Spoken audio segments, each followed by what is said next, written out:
శత్రువులు ఈ బాణలింగమును పూజించేవాడి జోలికొచ్చారా సర్వనాశనం అయిపోతారట. జీవితంలో పతనం అయిపోవాలనుకున్నవాడు నర్మదా బాణలింగాన్ని పూజించిన వాడి జోలికి వెళ్ళాలి. అందువల్ల బాణలింగాన్ని మీరు పూజించారంటే మీ శత్రువులు క్రమక్రమంగా నశించిపోతారు. ఈ శివలింగాలని తెలిసి కాని తెలియక కాని ముట్టుకున్నా, శివలింగం మీద నీళ్లు పోసినా వాళ్ళు ఎంత గొప్ప వాళ్ళు అవుతారు అంటే మృత్యువుని కూడా జయిస్తారట. ఎవడైనా బాణలింగాన్ని పూజించడం వల్ల సులభముగా పాప విముక్తి పొందుతాడు. అటువంటి వాడికి ఆత్మబలం పెరుగుతుంది, దోషాలు తొలగిపోతాయి, వేదిక మీదెక్కినప్పుడు నిర్భయత్వం కలుగుతుంది. ఎటువంటి వాడైనా పడగొట్టాలని చూస్తే వాడు పడిపోతాడు తప్ప వీడు పడిపోడు. లింగానామపి పూజ్యం స్యాద్ బాణలింగం తయా కథం. విఘ్నేశ్వరుడు కుమారస్వామి ఇద్దరూ ముక్తకంఠంతో చెప్పారు. ఏమని?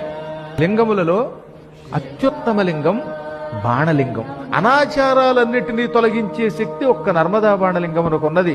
అందుకే జీవితంలో ఒకసారైనా బాణలింగాన్ని పూజించి తీరాలి.